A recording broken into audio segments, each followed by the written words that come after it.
Ghana is not just Accra. Ghana or your baby bebre and kwanyako ka Ghana ho. Abandana wo kwanyako a brass band battle. Brass band original one nkasa pa dia Agona kwanyako. Kwame Nkrumah ne brass band pa. Onye kwanyako brass band. Papa. Oh nice. Ina wadu wako Nigeria. Wadu wako Nigeria inshallah. First start Nigeria Lagos. Kwanyako brass band number 1 na okobu eso. Kwanyako SignBoard. Mo akasam kwa. Kwanyako SignBoard. Yeah, me papa me nana ka ho. Kwame Nkrumah no kuro ni. Okay. Me chirawo. Na oya water west ma yen. Okay. Oda 4 days Kwame Nkrumah Oda kwanyako 4 days. 4 days. Efie no ho. Wow. Into papa. When na SignBoard no se duro funu say there be nsuo no SignBoard no just say on fanko se duro. It's in Nkrumah ankofo boy table tennis. Yes. What's about kwanyako table tennis? Yes. Table tennis. Abandana kwanyako nizin okobata table tennis. Yo, why are there? Abranti bi sore wa from Joe. Kwanyako pa de wobe konsu comedy bi. Oh, be. What are you to? Kwame Nkrumah bi say kwanyako for that wo pe ba that was wo pe bibia wo pe sign. Yes, I am panso. The colonial time. I say untimi mfa water west no free ha. Wo mfa wudi nkoto so. Inti pam no twa no yan ko suku ni ti wo de for SignBoard be so na twira Agona kwanyako sam water west. Na no mu nyina aka. Kwanyako fa wo hwe ne wo kwanyako na kwanyako nyokro kakra ba wo hunadam. Kwanyako ye kro bia. There are so many ways about to the kwanyako, but to my fe kwoti. It's a kwanyako. But to my for body ase, it's a kwanyako. But to my for swedrusu, it's a kwanyako. Inti kwanyako nyokro wa. Ana kwanfo fo bi da wo bi wa. Baby. E ba say ya. Kwame yohara. Duakwa. Yes. Agona duakwa. Yohara.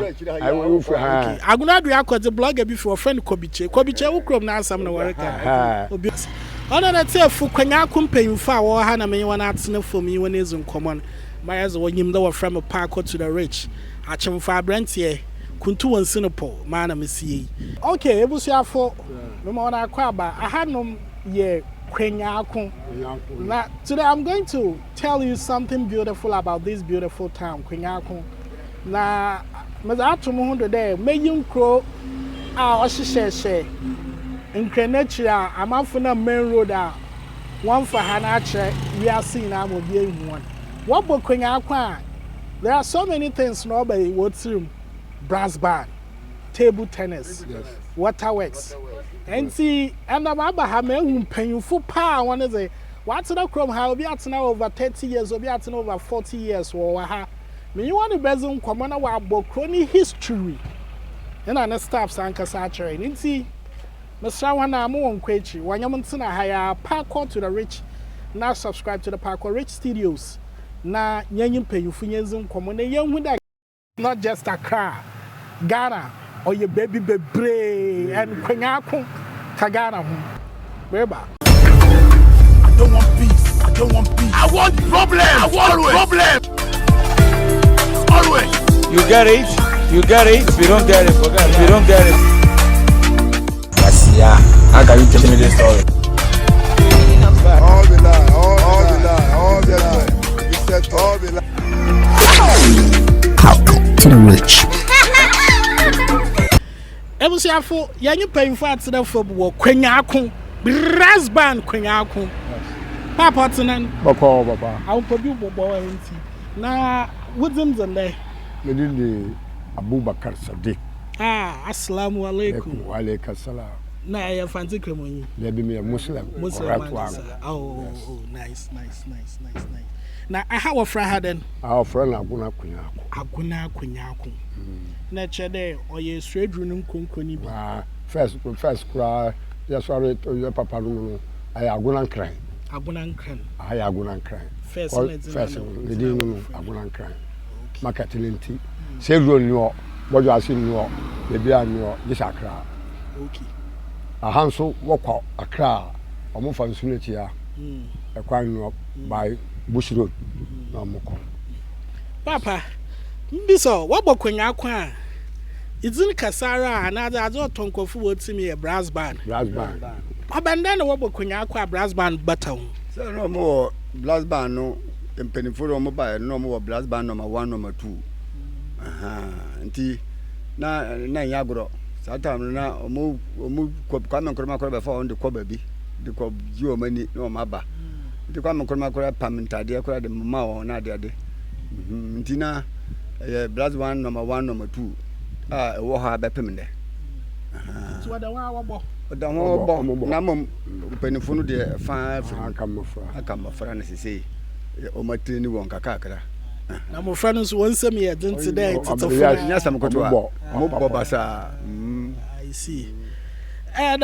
obi makede in the brass bars bebre aba with the woods are grow kwatakra dey other fancy dress we draw with the fancy dress brass bar bebre aba but that na normal kwanyako brass band why unique why bazi na normal way unique so first no say na say na brass band na yen common sa o nse na yen kuru biara na sa brass band na aha no na upe brass band pa giro ba kwanyako nti na gidi kwa chiri no nti se mpanifu be fa kwa bia giro mba kuru mu na ndɛ na kwa say modern nti ama obia de eribobi na yesa de pa brass band original one nka sa pa dia Agona kwanyako na obenda why then what discover them talent in kwanyako na tell say madalla brass band ababa no they were penim or friend drumsing okay second ofikwanyako na form way they were number 1 number 2 onene no ya number 1 na number 2 ya blow papa no nta ya 2 brass band pa de this akwa nti na ho to no so wo compete won ho ana de ebe wo mu di aguro na ade o ma fa wan ko Nigeria da oh nice ina wadu wan ko Nigeria insha Allah first start Nigeria Lagos kwanyako brass band number 1 na ko buye so wow Allah kwanyako brass band kwanyako nyakro kakaba kra kwame Nkrumah so ayen brass band kwame Nkrumah ne brass band pa onye kwanyako brass band ope won papa mo ntare number 1 number 2 wacha ma won when we are red when we are black ay kwame Nkrumah ne brass band ope won papa nyaguro ana chara kwame Nkrumah no nzi kwanyako no madalla debi me catch us say sa water west yababa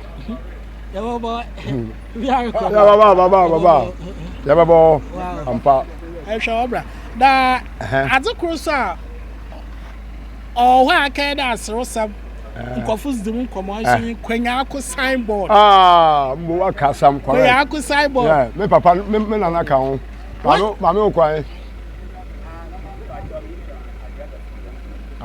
France ya kwatna patana so nanti a signboard sam no banda madalla na me kira wo yes 100% kwame Nkrumah kuro ni okay me kira wo na waya water west ma yen okay oda 4 days kwame Nkrumah oda kwanyako 4 days efie ni wo wow nti o papa we na SignBoard no se duro funu say debi nsuo no SignBoard no je say on fan ko se duro mebo us one fa by SignBoard what one fa waterworks lu one fan ko se duro pasa waje waterworks nsuo ni firi ha na waterworks na wadam awo ahaya ko ya madalla ye mfa mumudi nkoto so ho na mpanimfo na friend nsuo du waterworks na asanse mpanimfo no omo anko sugunto bata omo ni ndie na omo won se okay say kwam Nkrumah service ha na baba dia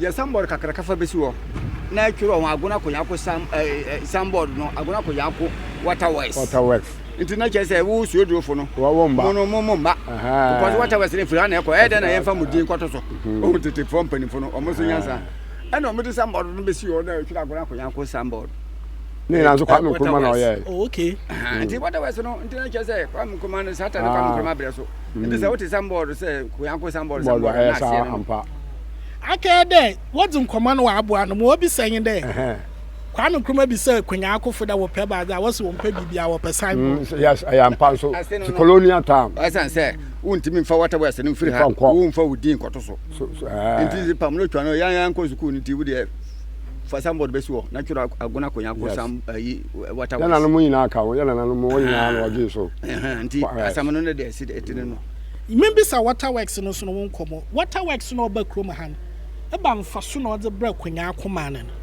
o bra mfaso bebre because o hwa nsuo no ya yete ai wo mi say Yesu da ha bebi ayete nsuo kwa wo bebi yete papa da ha ekwa akosuo duru ekọ kasoa ekọ babiara yete wo sebe ye ho nkire wo nsuo ho ye nsuo pa de papa de ye ho nkire ye kwanyako pa de wo be konsu comedy bi si da wo say wo nsu reservoir no kwa wo kwa no ha etimi eboa ye mo nti ayesu no da ho no eno bia wo sa na wo de badwade kakade a na mo mpa se nsu ye nom de kwanyako ye ni problem maybe sa asam ko na se yatete da galam say nti wa mensu asai da musu na wa asai no mo ehu de all affect kwanyako nsu na affect ye because so mo di kamba so mo ye garam si ne ye hene ne so ma pan no hene se on pene hene se on pene because ye ha na ye mpe garam si ne ti o hene na pene ti ye demonstration ko de ti ai wow afi andi ba na wotwe mienu ne kofi Yesu na start sai o mo so mo di frɛ numa pepam ho ba bi na o mutu na chese na masa na ba se kofi akora ai sei poto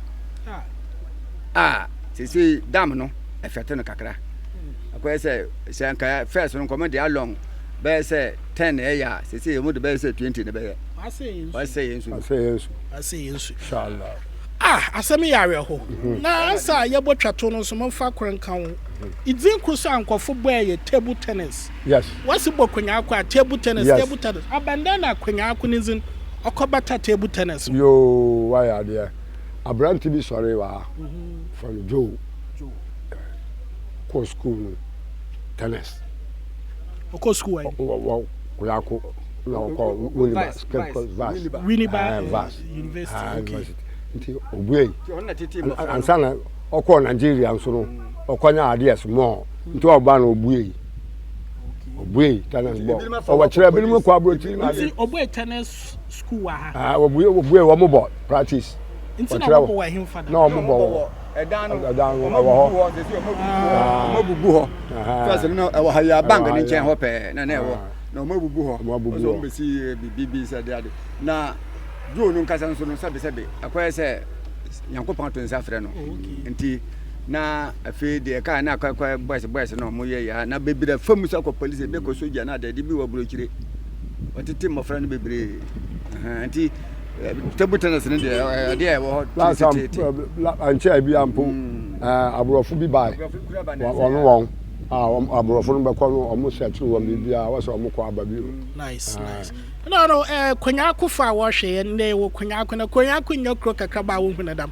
kwanyako ye kro bia there are so many ways abotum de re kwanyako botum afa ekoti de re kwanyako botum afa bodwe ase de re kwanyako botum afa suedru su de re kwanyako nti kwanyako nyokro a anakwan foforo bi da wo bi wa baby e ba say ya kwame yo hara duakwa yes Agona duakwa wo hara Agona duakwa the blogger bi for friend kobiche wo krom na asam na wareka o beautiful ofri duakwa so ansa ba ha no hokọ no nti opa fasu dro opa owura ha ya no hokọ no kwanu kura o mbetwa wi kura odafo kura befa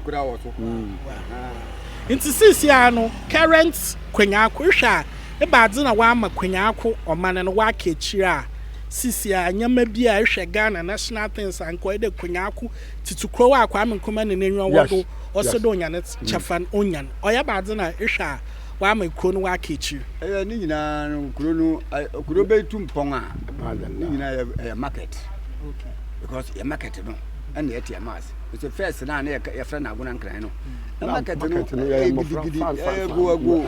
na se say no market no atu na market no wodi wa no wodi wa na wa osuru wa wa ke say kwa abrotan ya na ya car station this no kura na wa san start say person ya market no matoto ties kura ya maja na nse ma san ja to kura market no awuo mu no amakuru no mu yahye ene na etia mass apart from that no den ka kwanyako any problem ya ye wonsuo ye wo police station ye wo bibiara na chese Hospital some no sort. Hospital some so Mo mama hospital. Your hospital. Until you could do harm na san ye na fe o mo do kosu edu. Sana de na. School is some no say. School some so bibia college everything bibia wa.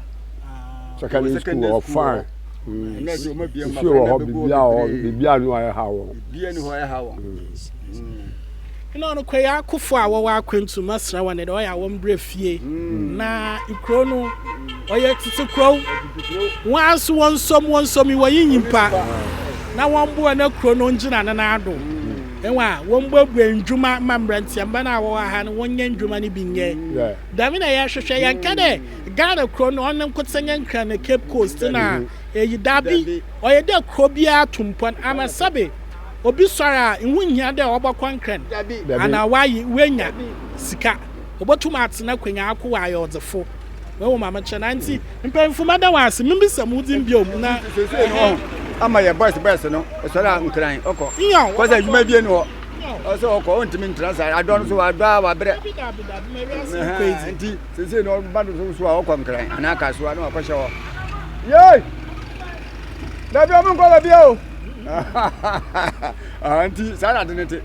Aha. Nka wamo akwenja de sir bibi makwanyako mana abaze na besra mo. Me de me mam saka me mama makwanya nka me se me sra o ma mo bomba dana se mo man san beka market aban o ma nanim bra so ma ye market na njuma bra madalla omodo mba no do no omodo akobo do ase mba no obeko kodidwa okodidwa wi a yira san de furu ka kwa ne we friends en ka so anankran no akoton no aba first so Agona nkran ni ye wo ye market wa ha wo hu Jaza. Sese suku wa ha. Na e wo market wa ha. Njuma bi nketenkete bi ba. Na manfo bi so ye bia ye na dade. Na nsanse market na ete mas. This me wa de sade yanka misra ban san ko be ya. Ma ba ye market ma ye. Obey. Ya me na adom nti e bo hwe. Ya ye no mu no mo nya baby a mo ton ade. And Allah. Ona na te fu kwanyako mpanyimfo a wo ha na me wona atene fom yi wona ezu nkomon. Mayazo wonyim da wo from park to the rich. Achemfa abrantie kuntu won sinopo mana mesie nti what said was atom from kwanyako o man bana so wambra na womba hyehyɛ wo kroni ye monya okrabo hwekro ata ne wasema ye makron benfo me da manse bebre de wenya wonyo ma ye papa ye betu nduma mo abili I don't want peace. I want problems. Always. You get it. If you don't get it, forget it. If you don't get it. Yes, yeah. How can you tell me this story? All the lie. You said all the lie. Talk to the rich.